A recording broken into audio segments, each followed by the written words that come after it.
Assalamualaikum warahmatullahi wabarakatuh. Pada video kali ini kita akan belajar tentang perbandingan atau rasio trigonometri pada segitiga siku-siku. Ini merupakan materi yang pertama akan dipelajari pada materi pokok trigonometri. Yang pertama kita kenalan dulu dengan segitiga siku-siku. Materi ini sudah pernah dipelajari saat kita belajar di SD atau mungkin SMP.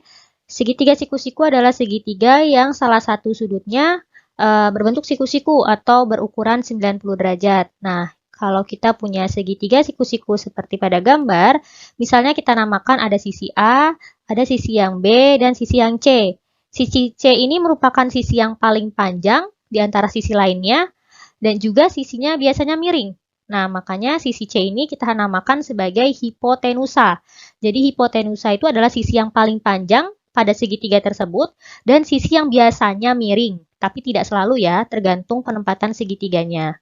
Nah, pada segitiga siku-siku ini kita bisa menerapkan materi Pitagoras atau teorema Pitagoras. Nah, teorema Pitagoras itu seperti apa? Oke, jika kita misalkan C sebagai hipotenusa, maka untuk mencari sisi C adalah A kuadrat ditambah B kuadrat. Atau untuk mencari sisi yang paling panjang pada segitiga siku-siku adalah dengan menjumlahkan hasil kuadrat sisi lainnya. Nah, kalau misalnya segitiganya kita putar-putar, hipotenusa itu adalah selalu sisi yang paling panjang ya. Misalnya seperti segitiga yang miring ini, yang pertama, sudah ada ya namanya di situ hipotenusanya, lalu di sebelah sini hipotenusanya, pun kalau diputar lagi, sebelah sini juga hipotenusa, kalau dibalik, ini juga merupakan hipotenusa. Jadi hipotenusa adalah sisi yang paling panjang. Dan untuk mencari ukuran sisi yang paling panjang dengan menjumlahkan kuadrat dari sisi lainnya.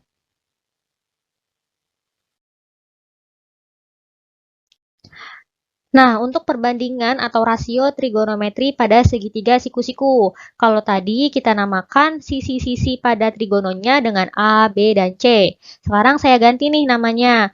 Kita berikan dulu salah satu sudut dengan theta. Jadi salah satu sudut saya namakan dengan theta. Lalu sisi lainnya saya berikan nama sebelah sini ada samping atau saya singkat jadi SA. Ada sisi depan, saya singkat jadi D.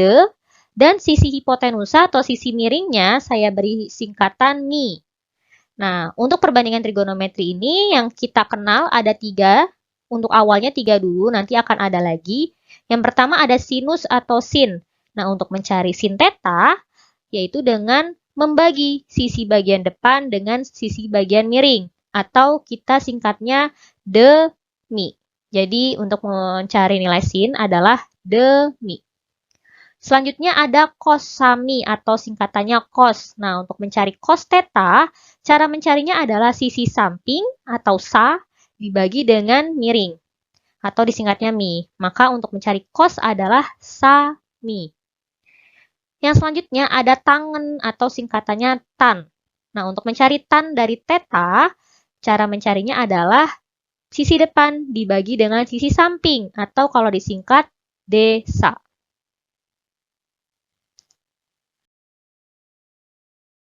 Nah, ini misalkan posisi segitiganya saya rubah ya, berkebalikannya, maka posisi tetanya pun juga ikut pindah nih, ada di atas. Kalau tadi kan ada di bawah ya, ada di sebelah sini tetanya, sekarang tetanya sudah ada di atas. Sama saja ya, jadi cara menamakan sisi-sisi pada segitiganya berdasarkan letak teta.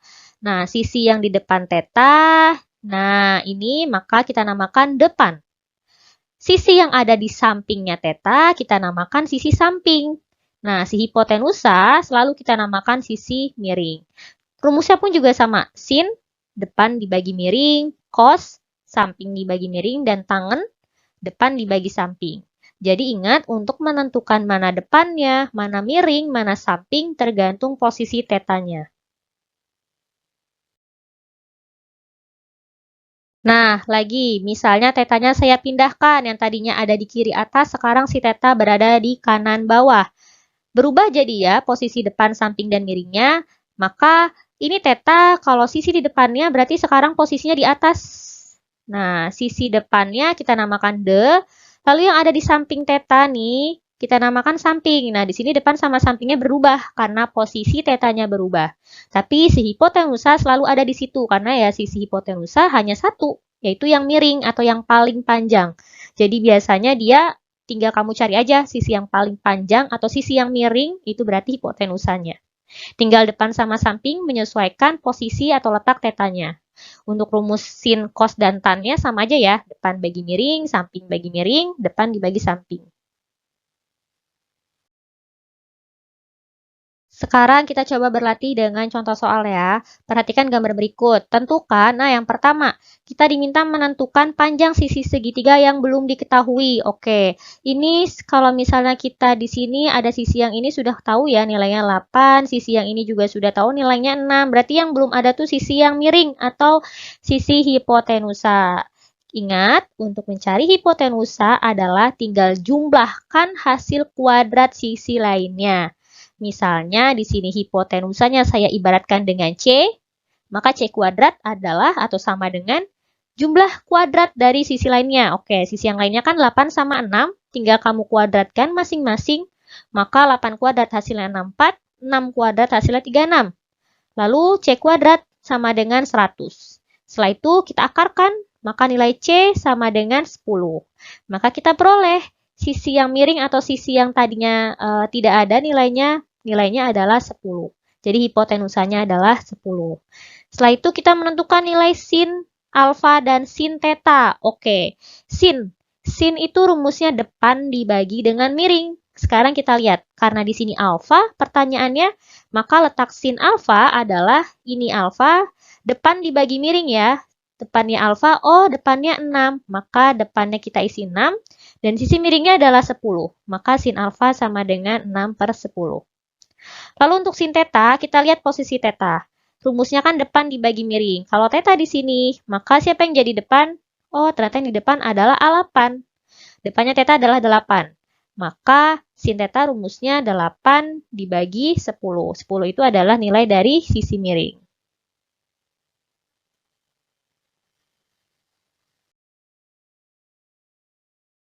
Untuk contoh soal selanjutnya, perhatikan gambar berikut. Nah, tentukan panjang sisi segitiga yang belum diketahui. Oke, di sini sudah ketahui 5. Oke, lalu di sini hipotenusanya sudah tahu nilainya 13, tetapi kita tidak tahu nih nilai sisi sebelah sini. Oke, karena di sini hipotenusanya sudah ketahuan, tetapi sisi lainnya belum, maka sebaliknya ya, kalau tadi kan dijumlah untuk mencari hipotenusa. Kalau yang dicari bukan hipotenusa, maka mengerjakannya dikurang, tapi caranya sama. Jadi misalnya sisi yang hilang saya ibaratkan dengan C, untuk mencarinya 13 kuadrat, 13 itu dari sisi yang lain, dikurang, bukan dijumlah, dikurang 5 kuadrat. Maka hasilnya C kuadrat sama dengan 13 kuadrat 169 dan 5 kuadrat adalah 25. Kalau dikurang, hasilnya adalah 144. Lalu kita akarkan. Akar 144 adalah 12. Maka sisi yang hilang ini atau sisi yang belum diketahui ini nilainya adalah 12. Lalu kita diminta menentukan nilai dari cos alfa dan tangen theta. Oke, kita ingat ya. Rumus dari cos adalah samping dibagi miring. Nah, di sini alfa. Siapa di samping alfa? Oh, 12. Maka rumus cos alfa sama dengan atau nilai cos alfanya sama dengan 12/13. Selanjutnya kita diminta mencari tangen theta atau tan theta. Tetanya ada di sini. Oke, tangen itu rumusnya depan dibagi samping. Kita lihat depan tangen adalah, depan theta adalah, nah depan theta 12. Sedangkan bagian samping theta adalah 5. Oke, berarti rumus atau hasil dari tangen theta adalah 12/5.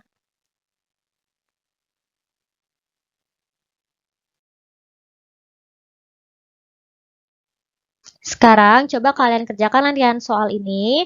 Ingat, sebelum mengerjakan nilai dari trigonometrinya, pastikan semua segitiganya sudah punya nilai sisinya.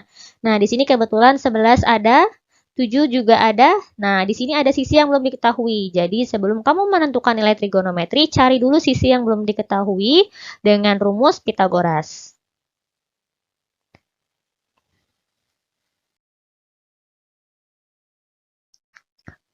Oke, sekian video pembelajaran hari ini. Semoga materi rasio trigonometri pada segitiga siku-siku dapat dipahami dan diaplikasikan dalam materi lainnya. Sampai bertemu di video selanjutnya.